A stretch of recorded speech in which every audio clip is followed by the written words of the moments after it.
Today I had thought to talk a little bit about back pain and what kind of strategies we can have to deal with it.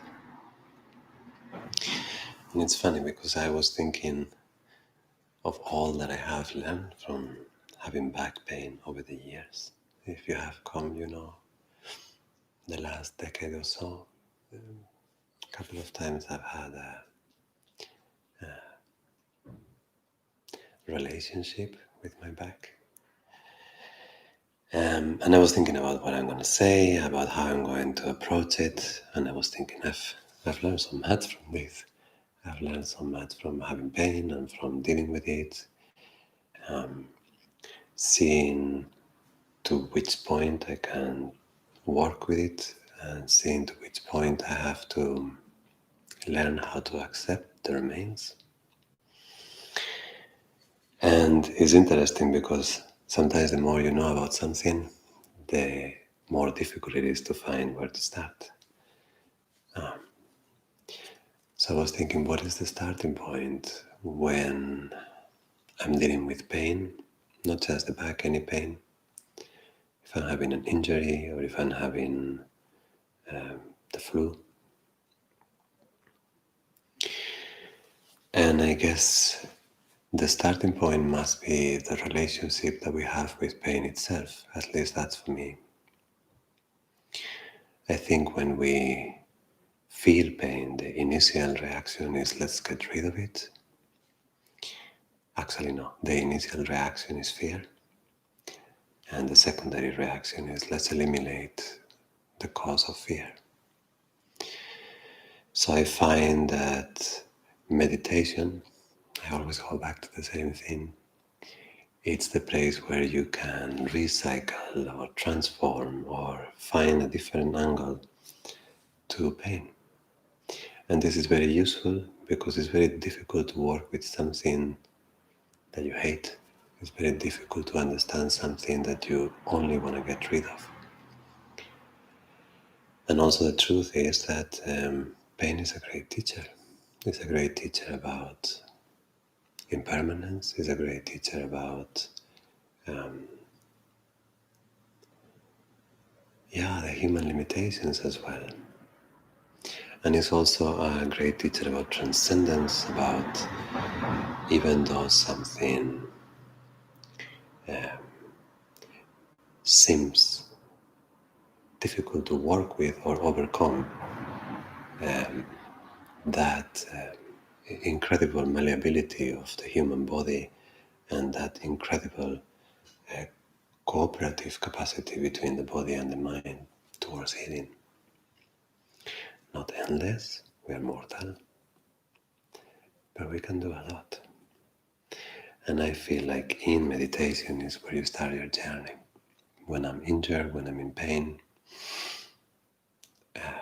before I change my diet, before I start exercising, before I get a massage, before I go to the doctor even, I will meditate. I will try to understand the pain in my body, the way it moves, the way one area, one region of the body, the one that is spiking with pain, might be related to other regions.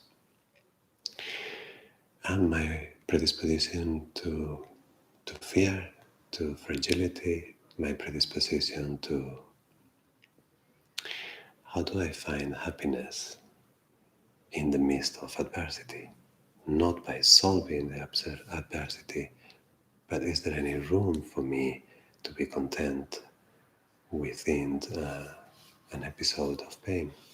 Working with it, understanding it, rather than the whole impulse and the whole aim of my strategy being to get rid of it. Yeah, I could have done that better, and I have done it several times today thinking about it. But let's start from there. Let's see if I get more ideas along the way. I'll give you some tips and some exercises and some more practical issues on the next session. But today I really wanted to start from our relationship to pain. So, let's say you are in pain, let's say you're injured, let's say you have been holding your hand on the back for a few hours or a few days.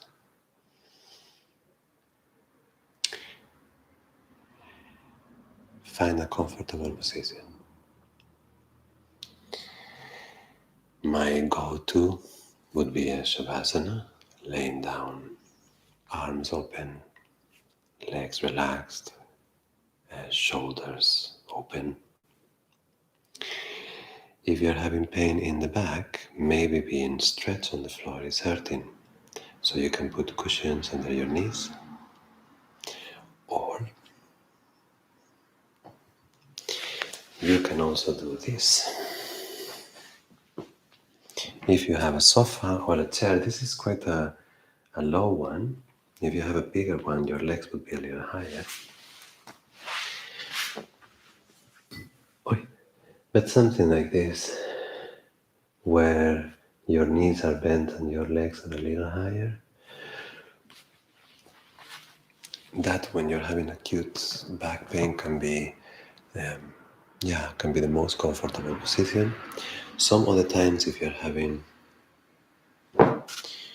lower back pain especially, maybe a lateral position on the floor with a pillow on the bed, maybe with a cushion between the legs.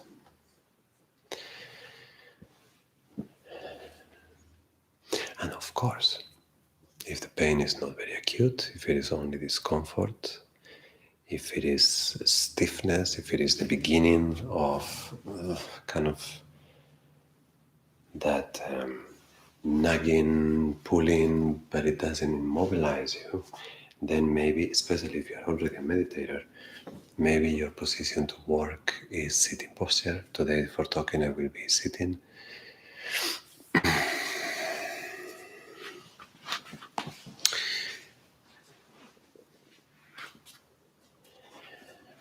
So, find your posture,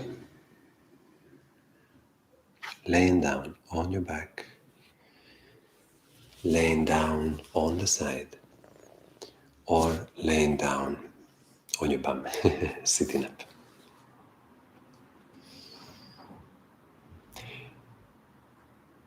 You could choose the standing position, but if you are in pain, one of the energies that you want to bring to your meditation is a sense of folding, of surrendering to the pain, at least to begin with. So I would say a resting position is more conducive for this work. Drink a little bit. Yeah. And I'll just take you through how do I look at pain when I meditate, which is my journey through the body and which kind of colors in the mind I see when I'm working with pain. Yeah. So from now on, you don't need to look at me. Close your eyes. Be warm.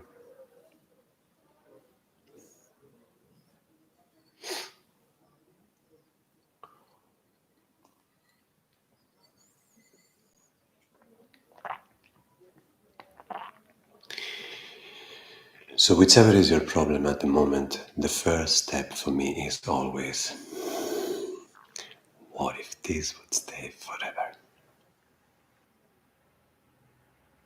That's my first step. This pain, this trouble, this issue, this discomfort. Happiness regardless of circumstances, that guy behind me said, yeah?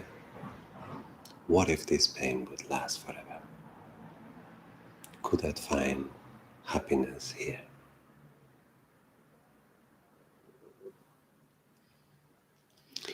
Often the reaction to that question is very confrontational. Of course not, I want to get healthy.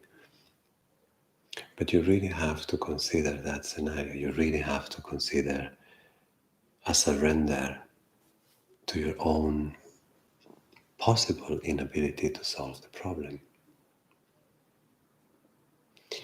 Not because you're not worth it, not because your technique or your sensitivity or your spirituality is not good enough, because it is built in the design of life that pain is, that we die, and that engaging with life cannot go from pleasure to pleasure to pleasure. That would create absolutely no contrast.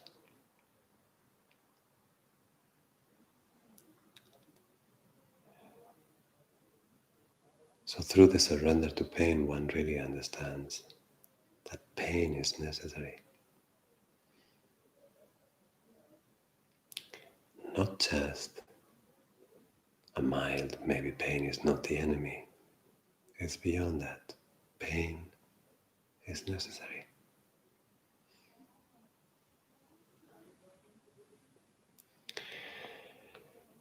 There is generally a peace that comes with this thought process, that you feel it in the breath, that you feel it in your body. There is a sinking. There is a feeling of, okay, I'm fragile. And that is actually the beginning of your window towards healing, because that makes you soft, that makes you permeable.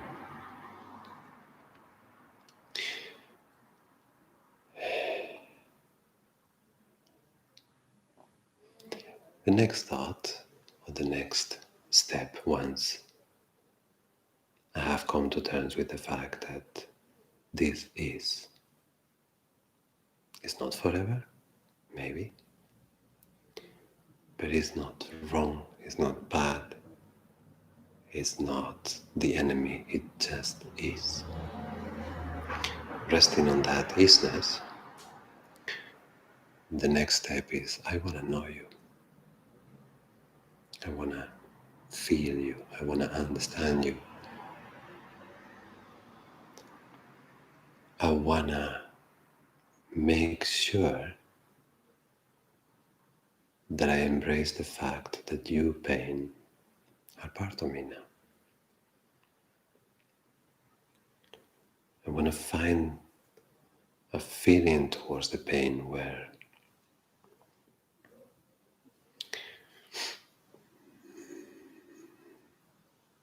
it has an equal value that the rhythms of the pain or even pleasure. And it might sound very radical because preference is clear. Preference goes towards pleasure, lack of friction.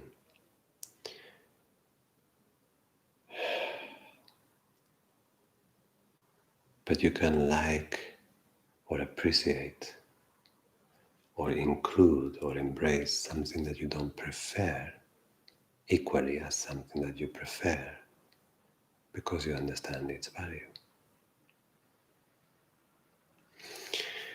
And those two, the surrender to its isness and the desire to move towards it and befriend it, they become the key with which you can approach the pain.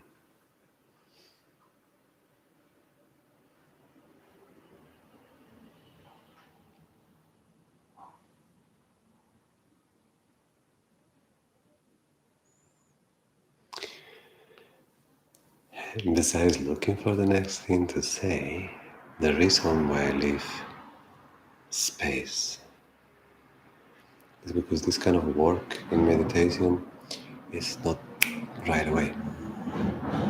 You're gonna find that when you approach your own fear, when you approach your own frustration, when you approach your pain and try to see it as a friend, you're gonna flicker. So pain is time. It's currency of the meditator. When we suggest longer sitting practice or longer Savasana practice, your meditation teacher or your meditation school, there's no value in staying long per se, but there is value in having time, in allowing time for your process without any type of hurry. So if the next step that we do now is go towards the breath and relax the breath, you don't want to feel like you need to relax the breath. You go towards the breath, you feel it, you set the intention that you want it to soften, and then you give yourself the time. That can be a few minutes, it can be a few seconds, depending how inspired and connected you are that day.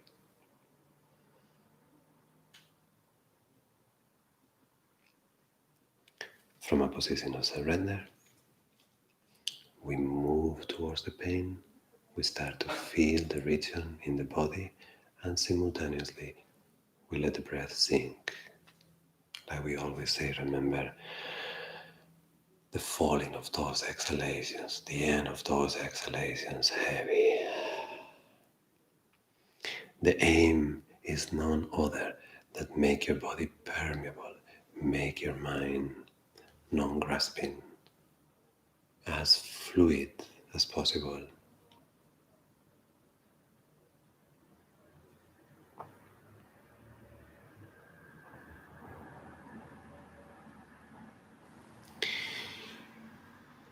If you feel the area where you have pain,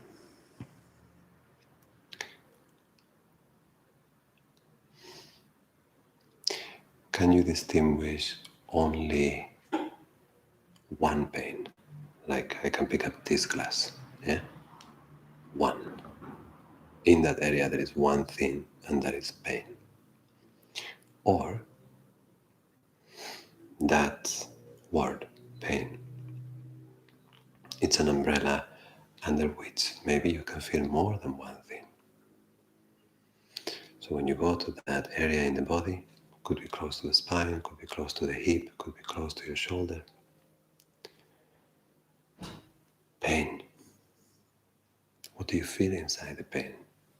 Do you feel any vibration? Do you feel any shift? Do you feel any pulsation? Do you feel any changes of temperature? Do you feel density? Any sort of movement? Do you feel anything that gives you a hint that this pain that you are experiencing is transient, is finite, is impermanent? Again, the glass. That solidity, is that what you feel around your pain?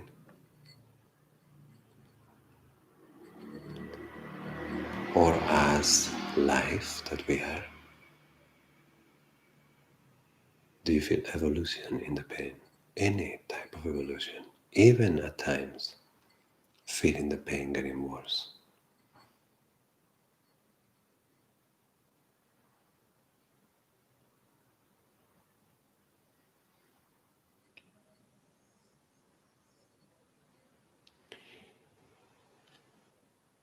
I like this. I like this. I've tried different things, but approaching an area of the body, my curiosity can be carried by logical questioning, and that I sometimes do after practice. Look at pictures of the body, look at muscle groups, read about the actual reasons that cause my pain, understand solutions, look into strategies.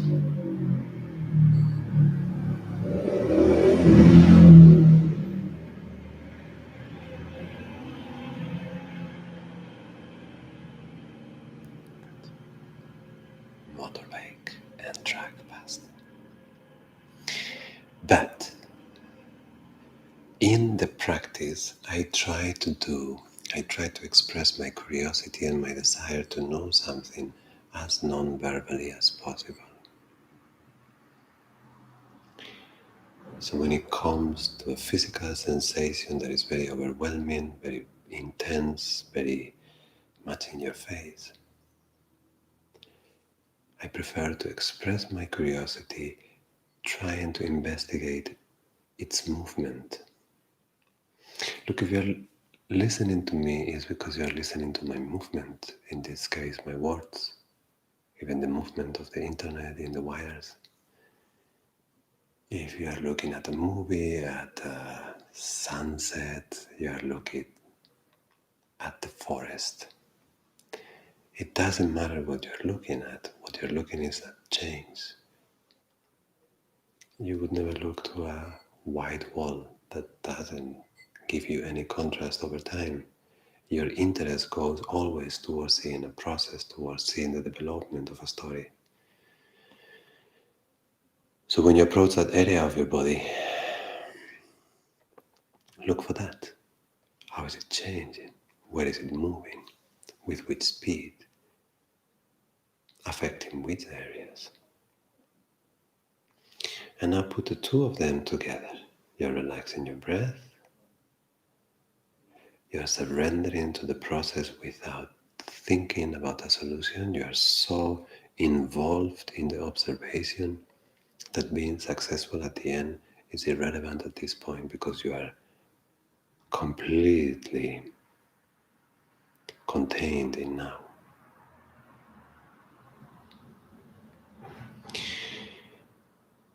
And then you put the two together. I relax my breath, I keep relaxing my body, I keep feeling more and more see-through, and simultaneously I keep moving towards the epicenter of the pain that I feel. Now, if I change my breath a little, if I make my breath a little bigger, if I connect my breath movement with the area that I'm observing, if I feel the way the mechanical movement of the breath shapes and modifies the area that I'm observing, the two collide. The transformation of the pain itself, the sensation in the body, and your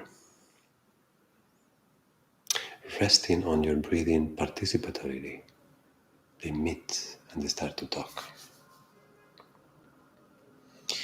And this does not require profound, radical transformations of breath. You can work with very elongated breath, with different types of pranayama exercises. But I'm talking about subtle alignments of the breathing, soft alignments of the breathing.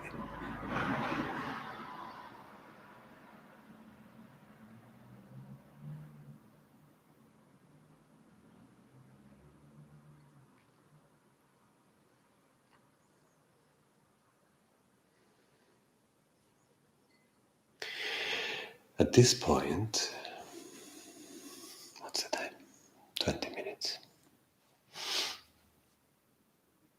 It's just the beginning, eh? I know we are used to get 20-minute fixes, but when you're dealing with pain, 20 minutes is often just the beginning of your meditation.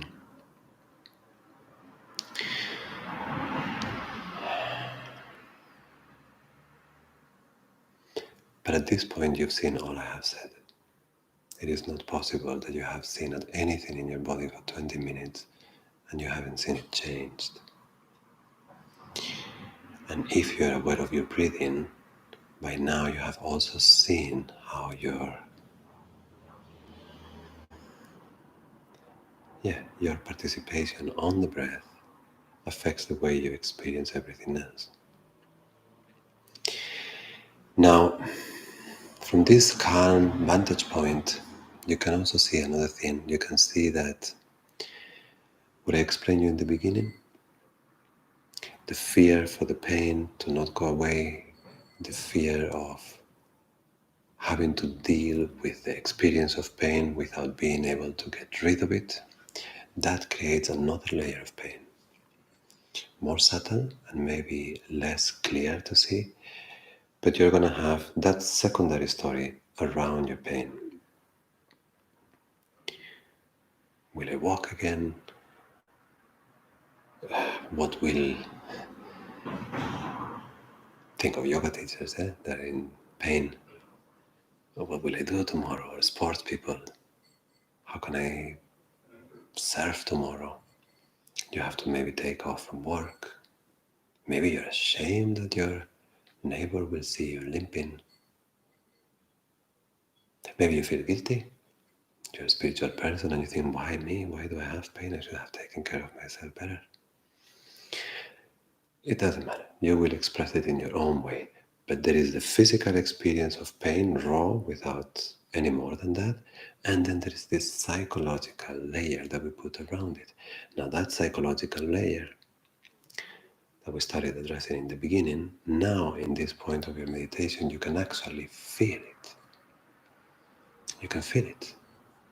You can feel if it's going to fear. Where do you feel fear?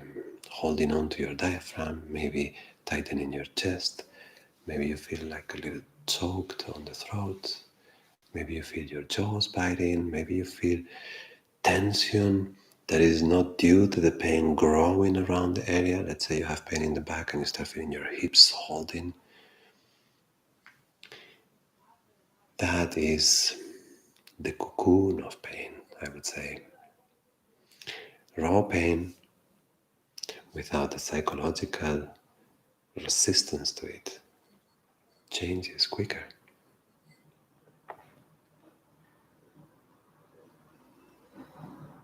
Or let me put it the other way around. The psychological resistance to the experience makes the experience change slower. You are hindering the rhythm with which that experience would shift by stopping it with your fear.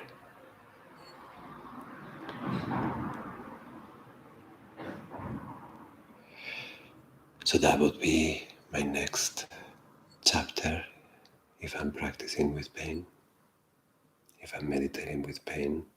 First, I will relax my body. I will tell to myself, okay, may this last 100 years. I will move towards the pain. I will start working with physically how it changes without having too much drama in my head. I will start working with my breath. But eventually, I go a little deeper and I say, okay, what am I scared about and how do I feel it in the body?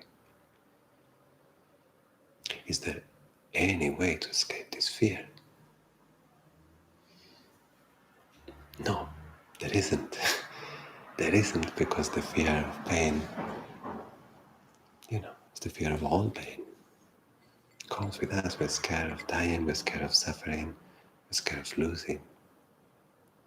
So as I feel this secondary layer of fear, again, the same strategy.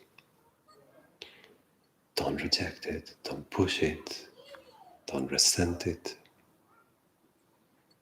It's part of me. Let's see how it feels. Let's see how it changes. Let me surrender to it.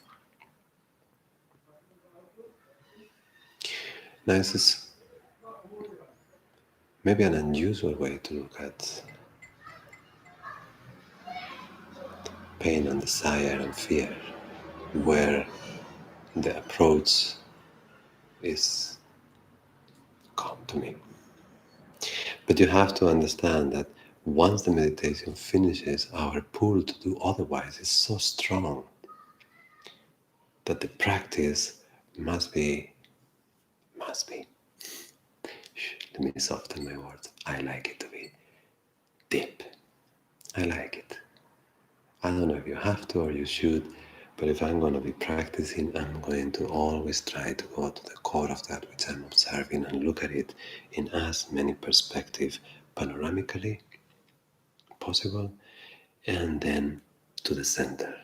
So I'm going to go and do this needlework of feeling the epicenter of the pain, vibrating, changing, modifying, and at the same time I'm going to see what is the bigger picture of what this is creating, what kind of underlying psychological or emotional or even existential feature of mine is revealing.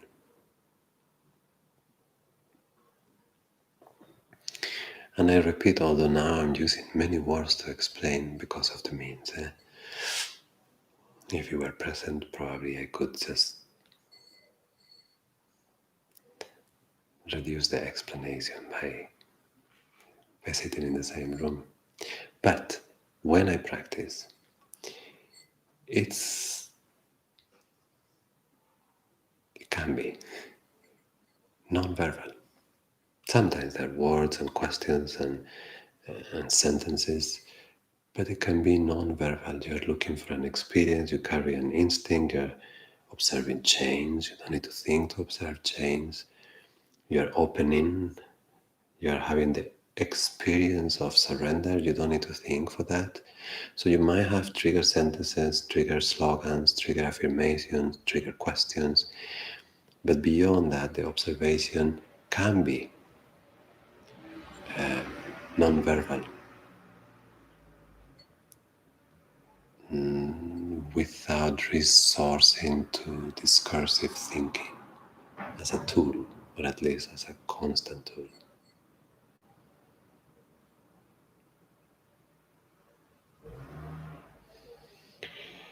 Half an hour. Half an hour marks another stepstone. You've done very good all that you had to do, and now you're getting tired. And you're getting a little bored, maybe. And maybe you're getting a little frustrated. Maybe even though you told yourself, I can live with this forever, you're still trying to fix it. And some pains change very slowly. It depends on which part of your injury you are. It can change very slowly. And even if you create an impulse or you set a process in motion during your meditation practice, it's usually going to disappoint your fantasies of healing. Not always, sometimes there are radical events in a meditation practice that really surprise you, but most often the process is very slow. Not because it is slow, it's unimportant. That would be the first thing. Even if nothing changed during this half hour, that's not possible. But even if you felt like the intensity of the pain remains the same, nothing went wasted. For you to reevaluate your relationship to fear, for you to get information about the nature of this pain, even if nothing changed, but whatever you have experienced has brought you closer to the pain, and it might help you next week when you're doing a training practice or you are visiting your physiotherapist, or it might help you if you take a painkiller tonight. Once you start to feel the painkiller working, some of these will collaborate with the drug in your body, and consciousness will pair itself with science, so to speak. So when you reach this mark of the half an hour and you start getting bored and frustrated and a little like, okay, now it's over, before, remind yourself this was important. This was very important. Whichever is the rest of the strategies that you will use to tackle your pain, this is the starting point. A calm approach to it, a befriending approach to it. When I open a last section, you might be tired and you might want to take a break. If you're not used to meditation, half hour is long. For me now, I open a last chapter. I demand very little from a meditation practice, and especially when my mind is hammering me with a desire for a resolution or a conclusion. So I hold back even more with less objectives, more abstract even. Yeah. But at this point, I also want to challenge myself a little bit as a meditator. Usually, my practice as a meditator here almost takes a higher importance than my desire to fix the pain. But as a meditator, I feel, Can I go a little deeper? Can I go a little deeper? And almost it feels inside with that giggliness, like, can I go a little deeper? There's no technique that substitutes that. There is no technique that substitutes the passion of the meditator to know more. That's my experience, at least. In whichever stage, practice, meditation, retreat, in whichever company I am, how inspired I might be by life, by the events of that day, at the end of the day, that moment in my practice, when I tell to myself, I want to know, I want to know.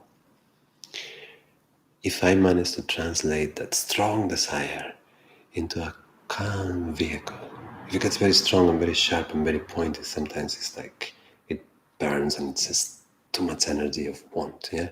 So you gotta round it a little. Now go to your pain, calm, calm, center. Drop an exhale, and as if that exhale was dropping you, can you go inside the pain? A little deeper, a little deeper.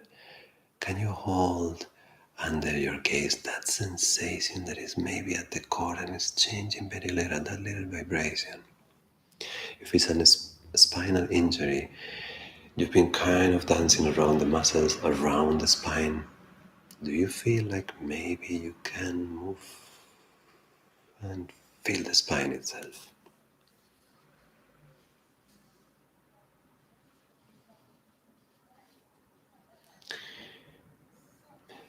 This, I don't know how to explain very well in words. This moment, this decisive moment in your meditation practice where you align yourself and you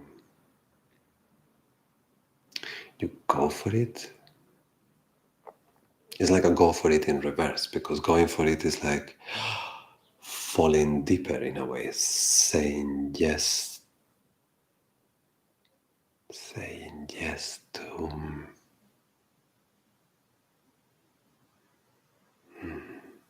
saying yes. I guess that's the thing, is saying yes to the experience that you're having in the moment. Yeah, you want to stop and go somewhere else. You want to get rid of the pain. You want to have dinner. You want to take a shower. You want to put some music. You want to move. And all that is taking you away from this experience. So one more time, with full confidence in your practice, you say yes to this before it changes into something else. And yes to this allows you to see how it changes into something else.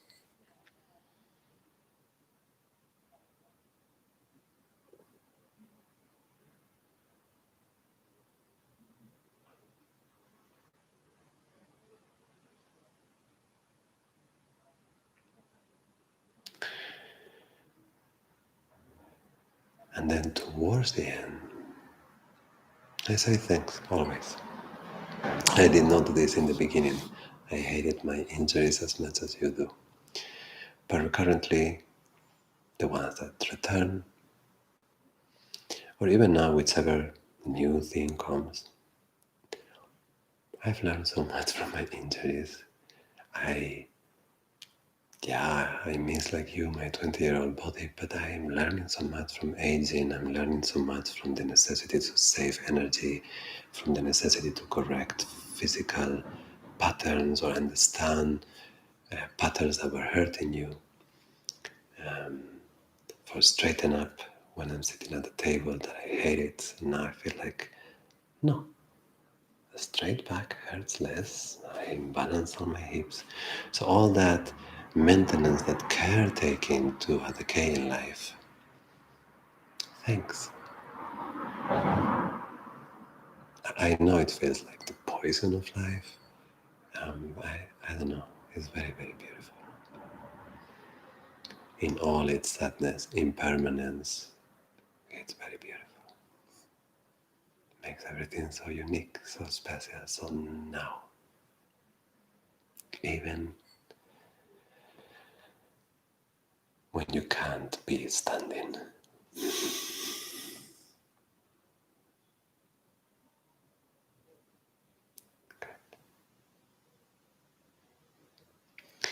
So this is a 40-minute session. You can stop and start again. Same idea. Surrender, listen, see if it changes, work with your breath, see which connections are in the body. Become subtler and subtler and subtler. Release the secondary layer of fear around your pain. And when you have done one round of this, maybe just because the last 10 minutes before your practice, question yourself, can you go a little deeper? And remember how I say it. It's like excitement almost. Yeah. Hope this helped.